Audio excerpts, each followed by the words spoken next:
Okay, for experiment number one, you're gonna take that piece of paper that's in your bag that says do not fold on the dotted line, and you're gonna drape it over your knuckles. You're gonna hold it with your thumbs and let it just drape down over the back of your knuckles like that. And I know mine's curling up here, but it's been in the building and they've sprayed at night and that stuff gets on here and kind of makes the paper curl up a little bit. So I'm gonna flip mine the other way so it's hanging down like this. And you're just gonna basically blow air over the top of the paper and you're gonna try and predict what do you think will happen to the paper. So pause the video here, write that down, and then give it a shot and see if you get the result that I get.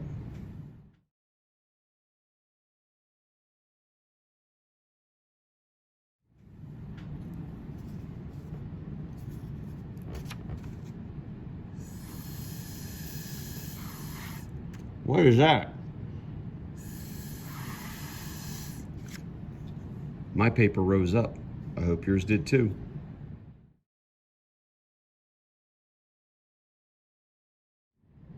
Okay, for experiment number two, the paper tent. We're gonna take this paper that says do not fold on this dotted line, and I am now giving you permission to fold on the dotted line. It was important that you didn't fold this before for the paper knuckle one because it might mess up the paper knuckle experience. But now we can fold it right on that dotted line. And see, my paper is already curling from having been in the building.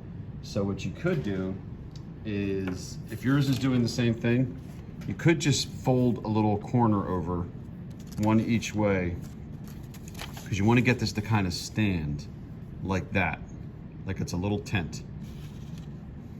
And then what you're gonna do is you're gonna take your straw and you're gonna place it right there so that it's flat on the table. And you're just gonna blow air under the tent and you're gonna predict what do you think will happen when you blow the air under the tent.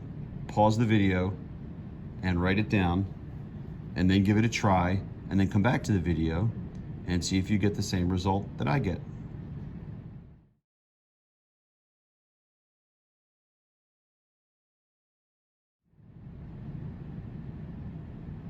And welcome back. Hopefully you did, and hopefully this is what you saw.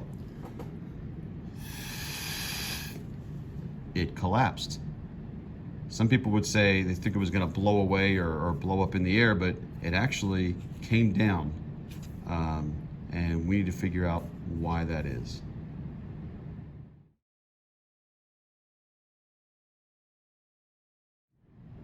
Okay, and now we wanna do experiment 3.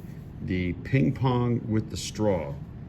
So what we're gonna do is we're gonna take our straw, we're gonna put it in our mouth, and we're gonna have the short bendy end pointing up, and we're gonna hold the ping pong over that part of the straw, and we're gonna blow air through the straw and let go of the ping pong. And what do you think will happen to the ping pong ball? Pause the video here, write down in the Schoology form, the Google form, what you think is gonna happen, and then give it a try. And then come back to the video and see if you get the same result that I get. See you in a minute.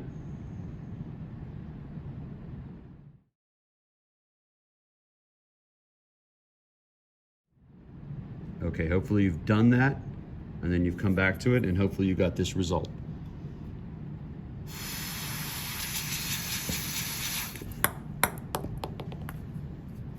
How about those skills?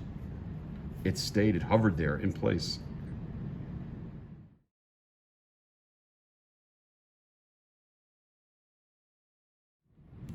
Okay, here's a quick explanation for how Bernoulli's principle works. Here's a diagram of the straw, again, not an artist, said that many times this year, and the ping pong ball. Now, normally when air is not moving around, it's not being blown by a fan or by you blowing through a straw, the air is exerting pressure equally in all directions. The air is pushing up on the ping pong ball, the air is pushing down on the ping pong ball, the air is pushing left and right, it's pushing in all directions.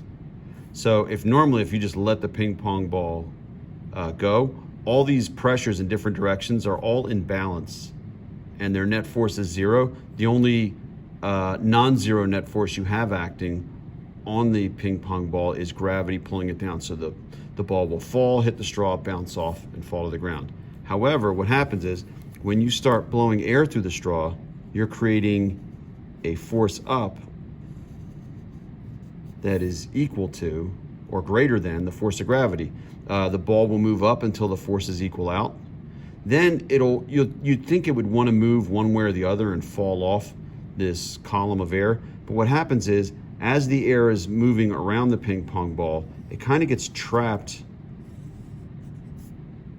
going up by all the stationary air around it trying to take its place. So once you start moving the air out of here, you kind of create an area of low pressure because all the air is moving in one direction. It's not moving in all directions like it is with stationary air. So when you create this area of low pressure here, this air around it wants to rush in and take its place. So you have constant air pressure pushing in on all sides, kind of locking the ping pong ball in place. If you do this with a hair dryer, if you take a hair dryer and turn it on and keep it on cool and put a ping pong ball in there, you can move it back and forth. You can even tilt it a few degrees, left or right or front to back, and the ping pong ball will stay there because the air is rushing in to try and take its place. So you get this area of low pressure drawing in the high pressure air, which is surrounding it, and that's what locks the ping pong ball in place. So Bernoulli's principle says that moving air has less pressure in it than stationary air. You can kind of think of it this way. When you start moving the air, all the pressure in the air is all now going in one direction. It's going up. It's not pushing out and it's not pushing down anymore. So the air around it is trying to push in to take its place. And that's what traps the ping pong ball in there.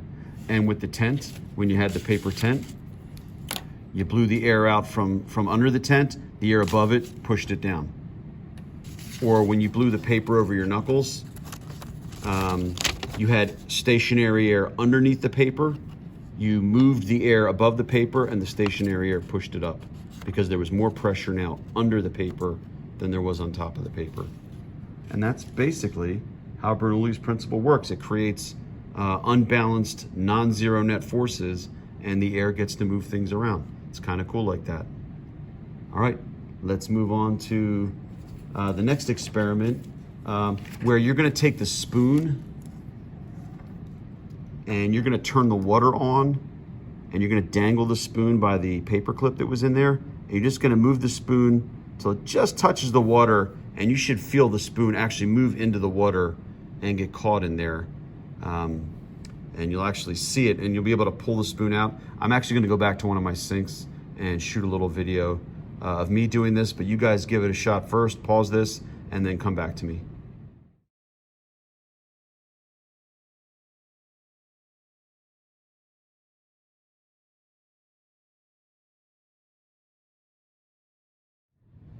All right, so I've got my spoon and I've got my water here at the sink. So what you want to do in your bathroom or your kitchen is turn your water on. Forgot we only have cold water here. So you get a nice stream of water like that, and water and air are both fluids. So they both have the same effect here. All the fluid here is moving down, so there's no pressure pushing left or right. So air that's in here is going to push up against this water to try and take its place. Now it's getting blocked by more water falling down, but watch what happens when I put the spoon in its way. Now the spoon's kind of like locked in there. There's no air pressure pushing to the left on the spoon.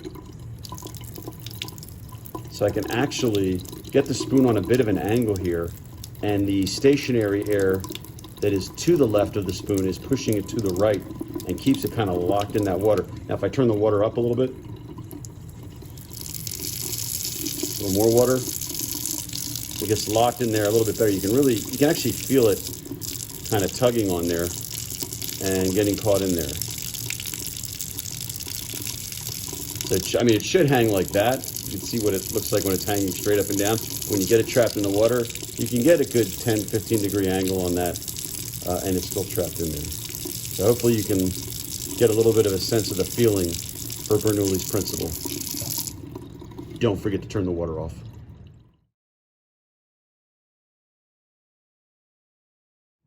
Okay, so for the last experiment, Number 5, we wanted to use the marble and the cotton ball, and I said we should probably do this on an area that's carpeted, just so the marble doesn't roll off on its own if you have it on a tabletop like that. So I'm going to use my Super Bowl championship Eagle area carpet here.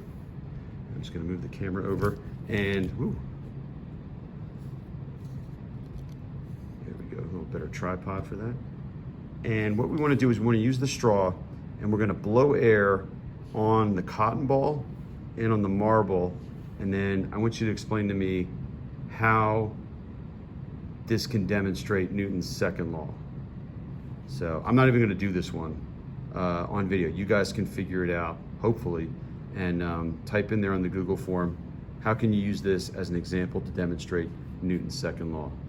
Good luck, and don't forget to hit submit when you're done.